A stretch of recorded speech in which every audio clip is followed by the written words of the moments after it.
What is up, everybody, and welcome back to another episode of the Classic Chronicles. I hope everybody enjoyed their weekend and is ready to conquer the week that is.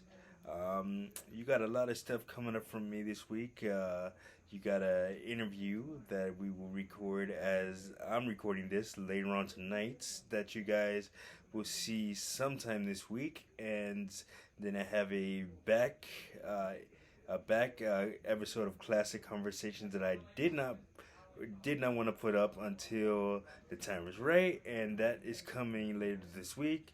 Uh, Plus, we got some other stuff on deck that I can't talk about yet, but it's gonna be exciting. So just look out for all of that.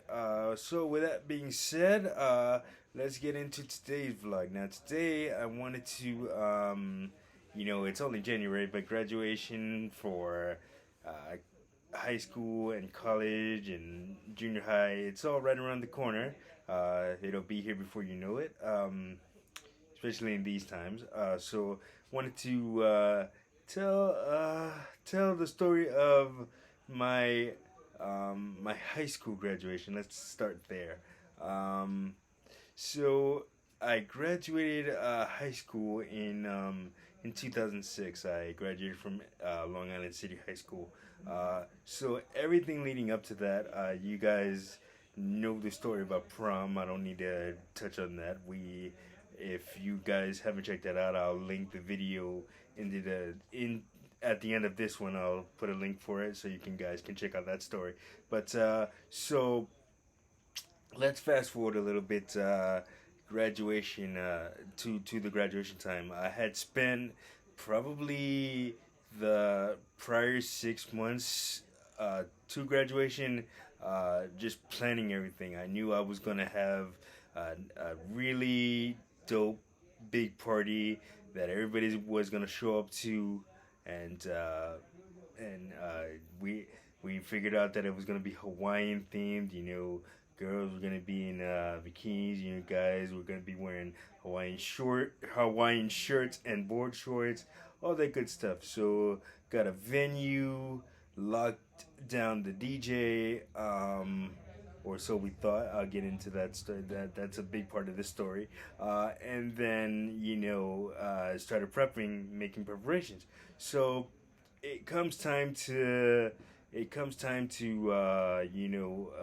a DJ going. So my sister, at the time, she worked at the local Stop and Shop here, and she had known somebody named Mitch that she used to work with. And as we were looking for DJ companies, we did our research. Found a reputable company to DJ the party, and we came across him. So we hired him. I had the initial conversation over the phone with him. Everything went well, and then we had set up an in-person meeting. So he came over, asked me what song I wanted to make my entrance to, because I had this whole big elaborate entrance planned, and picked that out. I think I went with, at the time I was a big John Cena fan, so I went with his theme song. The time is now, so I went with that. And then we planned that, and then he had asked me to put together the track list of what I wanted to play at the party. I was like, all right. So I didn't want to, as a DJ, I dabble a little bit in DJing myself, and one rule of DJing is you have to know your audience. You gotta play something for everyone. You can't just play songs that you would want to listen to personally. You gotta know the audience, and you gotta feel out the room, and any request that the people have that you're DJing for, you gotta honor that. So that's cool. So I say, give me a little bit of everything, a little bit of old school, a little bit of new school at the time. 2006, you had some Laffy Taffy, you had Ryan Dirty, a bunch of other songs that came out that year that were banging. So I said, give me a little bit of everything. So okay, we got that done. Okay, fast forward a little bit. Everything is good. We pay the DJ, pay him, party set, date set, venue set, everything's cool. So day of, uh, day of the party, we what do you call it? My mom is prepping, like at the venue, prepping along with my other family members. Helping put up decorations and all that. And I'm not there yet, so I'm getting ready. I'm doing other stuff throughout the day. I forgot exactly what I was doing that day, so I'm doing other things, and so party's supposed to be at maybe 7:30, 8 o'clock the latest. I don't remember what time we set it for. So like 30, 45 minutes before I'm supposed to leave, I take a shower, get dressed, fresh, ready to go, getting ready to head over to the venue. Get a call from my mom saying your guests arrived. So I'm like, all right, cool, no problem. And then and then she goes, "Oh, but the DJ's not here yet." I'm like, "Oh no, you could give him time." Some traffic happens. Anybody that lives in New York City knows about New York City traffic, so you never know. And he was coming from Long Island, so that's a little bit of a ways for me from where I live in Queens to here to there. So give him the benefit of the doubt. Okay. Uh, 6:45 comes, getting ready to leave the house. Mom says, DJ's still not here. So I'm like, okay. Like I said, don't panic. Give him the benefit of the doubt. 7 o'clock, I'm at the venue. DJ's still not there. So I arrive at the venue. DJ's still not there. And then so at this point we're getting panicky. I'm trying to call him. My mom's trying to call him. Uh, you know, um, can't get a hold of him. He can't get a hold of the company because whatever for whatever reason, the people at the company weren't picking up, and they couldn't. And so we couldn't get in touch with them. So at this point, I'm starting to panic. 8 o'clock comes, people are sitting there, and I'm supposed to be back behind the partition because you had the place where we were having it at. And there was like double doors, and I was supposed to come through the double doors. We had a smoke machine. Music was supposed to be playing. Supposed to make an entrance. Like a professional wrestler does. So what do you call it? So we come. What do you call it? I'm sitting there, and people are still trying to get in touch with the DJ, and to no avail. So all right. So where everybody's having a good time, talking and bullshitting and all that. And then what do you call it? So my brother Gus, who he kind of saved the party in a way because we like he had went home, gotten his CDs, and we figured out how to work the sound system. So we were just playing some rap and reggae and stuff like that. It was a wretched good time, but nah, I'm just playing. Everybody had a good time, but all right. So fast forward, he never shows up. Party's over, and then about a week later, he finally decides to call us back, saying, "Oh, I'm sorry, I couldn't make the party. I got into an accident." And then, my mom was like fuming at this point because she's like, "Oh,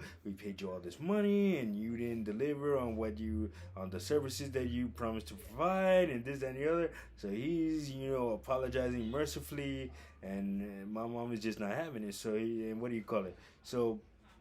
So what do you call it? Instead of giving us our money back, like he wanted to play with us, and he thought it was cool. So my mom did the only thing that she could, and she called Help Me Howard. Well, at the time on Channel 11 was a guy, a no nonsense guy that helped solve like problems. You got a problem with a landlord, he'll solve it. You got a problem with the housing, he'll solve it. Doesn't matter. Other problems too. So we called him, we told him the story, and then I remember. Let me take you back to that day when we actually recorded. That day I was at work. I was doing a summer job. Uh, so I was at work, and then I had mentioned to my supervisor's daughter that I was gonna be on Help Me Howard, later in the week or that night or whatever. So that then she was like, oh, I was like, hey, this DJ stiffed me at my graduation party a few weeks back, so make sure to watch and do all that. So she's like, and then ironically, she knew the DJ, she knew the guy too, and she didn't have any nice things to say about him. So what do you call it? So where I'm recording and they're talking to us me and my mother individually, and what do you call it? And then there's a segment. There's a part of the segment where we're walking down the block having a conversation, and then they splice up the interview, and then they had shot our part, and then I had to go back to work. I had only about an hour and a half to shoot, so we had to hurry up and do it. So unbeknownst to me, they went to his house, his mother's house at the time where he was living, and knocked on her door. And when on those type of things, when they don't want to come out, they hide in the basement, or they say I'm not coming out. So his mom was answering on his behalf, saying I'm not coming out. Da da da. So we ended up outing the company, and I'll never forget this. This is one of my most memorable lines, which in hindsight I should have never said. They were like, so they Help Me Howard was like, is there any last thing that you want to say to the people? We ended up getting our money back and whatever after the segment aired. But so in hindsight, what do you call it? Help Me Howard was like, is there any last thing that you want to say to the people out there that are watching this? And I said, you know what? Huge shout out to Channel 11, and don't hire blank. I'm not gonna say the name of the company because it's all old news. But don't hire this company for anything, because they'll just take your money and run with it, and they don't deserve to be in business. And so what do you call it? We like I said, we got our money back. Everything was all in good, well and good. I became a bit of a local celebrity for a week. I was out at a restaurant with my home health day trying to eat or going to the movies, and people would come up to me, shake my hand, want a picture, want an autograph. So it was pretty damn cool. But the story doesn't end there, believe it or not. So fast forward maybe like 8 years later,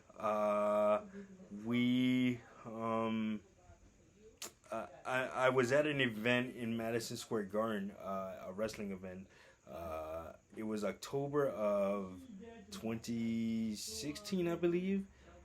So I'm there, having a good time, and I go downstairs during the intermission to get something to eat, and lo and behold, guess who I ran into?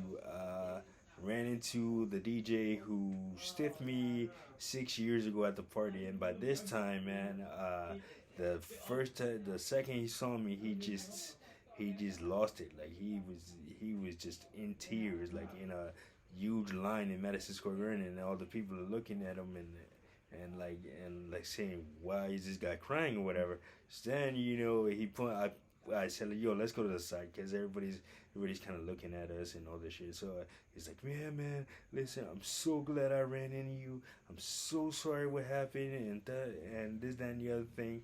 And so I'm like, you know what, man, it's all good. It's water under the bridge.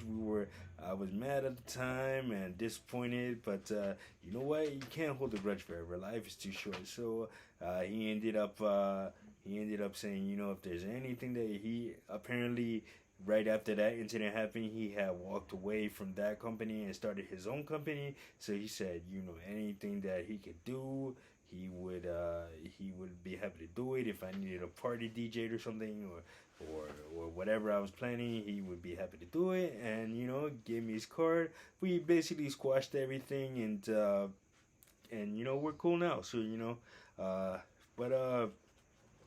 and as for the graduation itself, nothing special, typical graduation, man. I knew I was going to go to college, and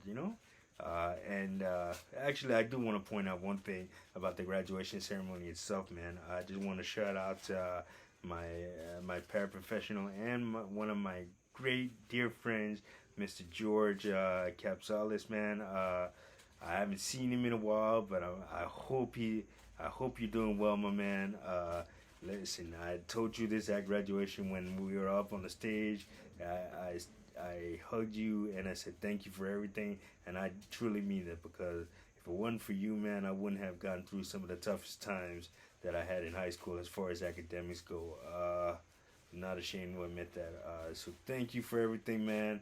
I love you, and I hope to see you sometime in the very near future. Uh, so yeah. Anyway, that's gonna do it for this vlog. As usual, like, subscribe, share, and don't forget to hit that notification so you don't miss whenever I drop a video. Yeah, and we'll catch you guys on the next one. Peace.